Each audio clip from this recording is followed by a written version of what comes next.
Hello friends, I am Mr. Ravindra Bhalerao and I welcome you to my channel, that is English for Learners.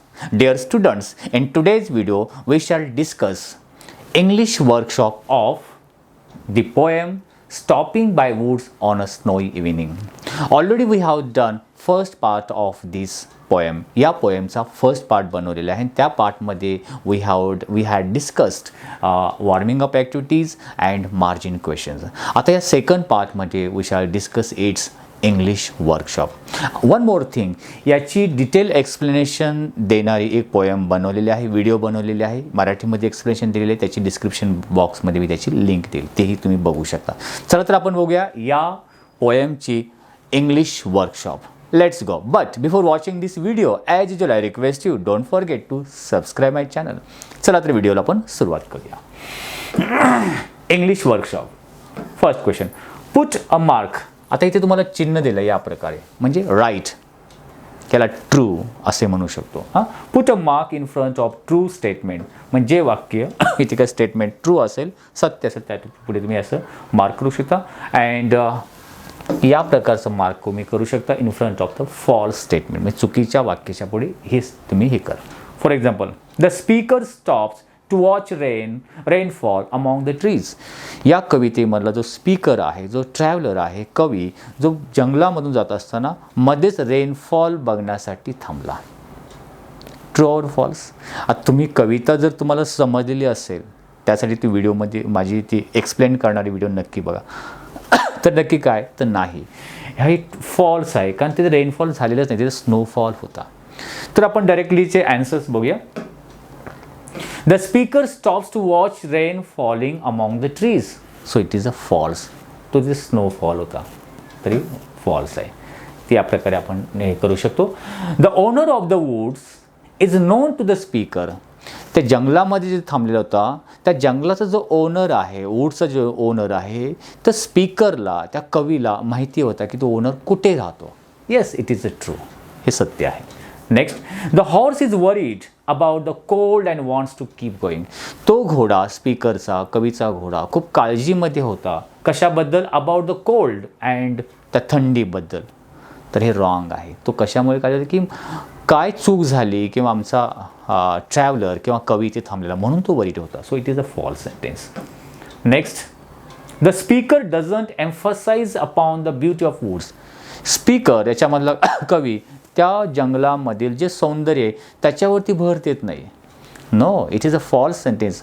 He stop there because he attracted, he fascinated the beauty of the woods. ती जंगलामधील सौंदर्य बघूनच तो तिथे थांबलेला होता. So it is a false. सो याच्यामध्ये एकच फक्त ट्रू आहे, बाकीचे फॉल्स आहे. नेक्स्ट ॲक्टिव्हिटी बघूया. Find out lines. Line or line, तुम्ही एक लाईन किंवा दोन ओळी याच्यामध्ये ज्या लाईन्स आहेत त्या तुम्ही शोधायच्या त्या कवितेमधून ॲज प्रूफ.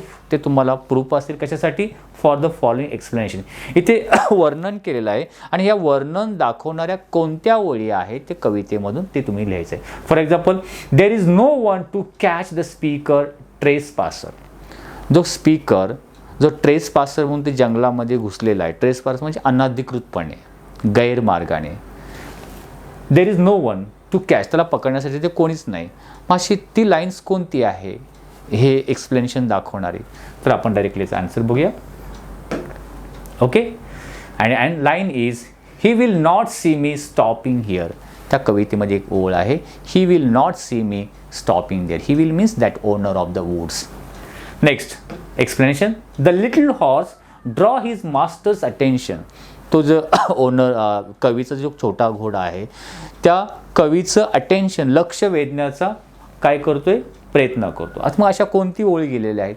तर the lines are, he gives his harness bells. आपल्या गळ्यामधील घंटा मान शेक करून हलवून आवाज करतो. To ask if there is some mistakes, विचारण्यासाठी काही चूक काय किंवा काही गडबड आहे का.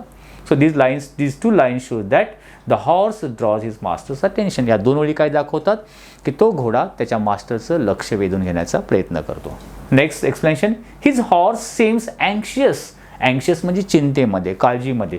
टू कीप गोईंग, पुढे जाण्याबद्दल तो काळजीमध्ये आहे. ही एक्सप्लेनेशन दाखवणारी लाईन कोणती आहे? And the answer is, my little horse must think to queer. माझा हा छोटा घोडा नक्कीच विचार करीत असेल की काय विचित्र आहे माझा हा कवी किंवा speaker. Traveller. To stop without a farm house in year. इथे कुठे फार्म हाऊस नाही तरी पण मध्येच थांबलेला आहे. So this two lines shows that the horse is anxious to keep going. पुढे जाण्यासाठी तो उतावीळ आहे किंवा काळजीमध्ये आहे या अर्थाने. Okay, let's the next activity. D. The speaker prefers. कवितेमधला जो स्पीकर आहे किंवा जो कवी आहे तो प्रिफर म्हणजे पसंती देतो. कशासाठी? टू स्टे, थांबण्यासाठी. Is force to move onwards. Okay, त्या कुठे स्टे करण्यासाठी? त्या वूड्समध्ये. परंतु त्याला एक जबरदस्तीने पुढे जावं लागते. तर कोणत्या ओळी आहेत? The woods are lovely dark and deep but I have to promise to keep and miles to go before I sleep. त्याला ते थांबण्याची इच्छा आहे पण काही कारणास्तव त्याला पुढे जाणं भाग पडतं.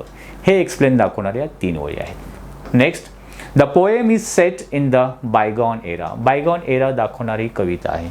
ती म्हणजे कोणती? Between the woods and frozen lake the darkest evening of the year. So this line shows that the poem is set in the bygone era. Next activity number 3. The poem believed to have a reference to the poet's life itself.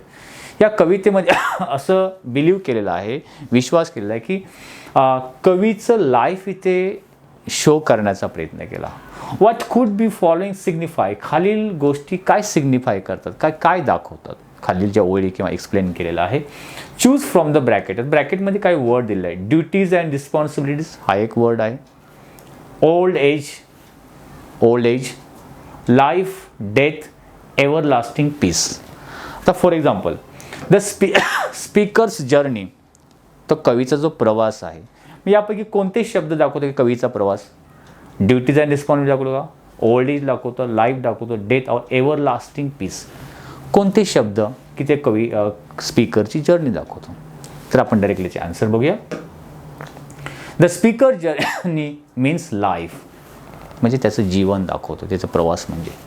Snowy evening हा काय दाखवतो? Evening.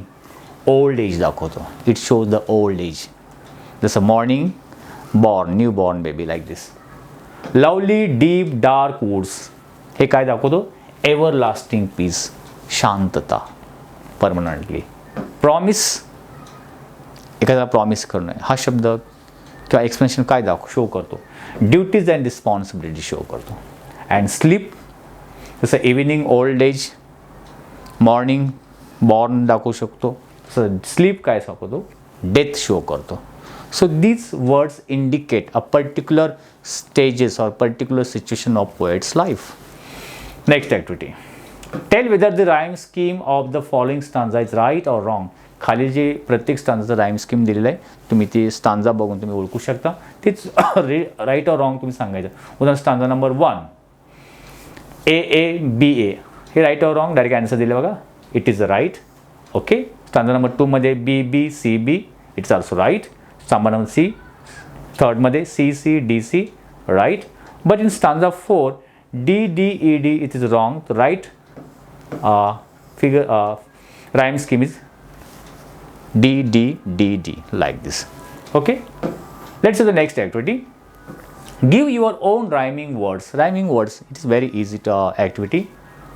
House, mouse, wind, mind, woods, moods, dark, lark, easy, dizzy, watch, notch, like this you can write rhyming words. Next activity, match the lines of the poem with their figures of speech. Okay, whose woods these are? I think I know. आता हे याच्यामध्ये alliteration, personification, inversion, repetition, these are the names of figures of speech. मग या ओळीसाठी कोणती figure of speech ते match होईल? Whose woods. तर आपण आन्सर बघूया. Whose wood these are? I think I know. These are the inversion. Inversion म्हणजे वाक्य हे प्रॉपर सिक्वेन्समध्ये नसतं, म्हणजे सब्जेक्ट, वर्ब, ऑब्जेक्ट याला प्रॉपर सिक्वेन्स बोलतात, प्रॉपर ऑर्डर बोलतात. पण हे प्रॉपर ऑर्डरमध्ये नाही. तर प्रॉपर ऑर्डरमध्ये काय असायला पाहिजे? I think I know whose woods these are. I think I know whose wood these are. तो इन्व्हर्जन इथे आहे. The woods are lovely dark and deep. Dark and deep DD letter हे जे आहेत तर तिथे अलिट्रेशन आहे. Third, and miles to go before I sleep. Miles to go हे दोन ओळी रिपीट झालेत वर्ड्स, म्हणजे ते काय रिपिटेशन आहे थर्डमध्ये. आणि फोर्थमध्ये my little horse must think it queer. इथे काय आहे पर्सॉनिफिकेशन. म्हणजे क्वीर ही human quality is given to the horse, म्हणजे मानवी गुण इथे हॉर्सला दिले आहेत म्हणून इथे पर्सॉनिफिकेशन असं आपण फिगर्स ऑफ स्पीच आहे. So let's see the next activity. Match the words in given group A with the meaning group B. मिस्टेकसाठी कोणता वर्ड्स आपण आहे तर error. Mistake error. C downy flake means snowfall. So what is E snowfall. Then woods means जंगल A. Queer म्हणजे विचित्र strange like this A. And woods D जंगल. Right. Now let's see the complete the following wave diagram. Language स्टडीमध्ये हे तुम्हाला विचारलं जातो. Related words लिहा. ॲडिंग सुटेबल डिस्क्रायबिंग वर्ड्स म्हणजे nouns are given here. You have to describe म्हणजे adjective like this. Wind. So विंडसाठी आपण describing how is wind. Wind is gentle, soothing, cheerful, wild, mild, gushing like this. Then evening. How is evening? Describe the evening. Lovely evening, shining evening, cheerful evening, fantastic evening, darkest evening, a beautiful evening like this. These are the describing words. So language study related related words is दिलेला आहे. So friends, we have seen some of the questions or activities of margin questions and English workshop. I hope you might have liked this video. If you liked it, share it. Oh yes, and next time we shall see the appreciation of the video. आपण one more video we shall make on this topic. या टॉपिकवर आणखीन एक video बनवतो म्हणजे ॲप्रिसिएशनसाठी. So I hope you might have liked this video. If you liked it, share it. And if you have any suggestions for me, you can write in comment box. Wish you good day. Take care. Thank you very much.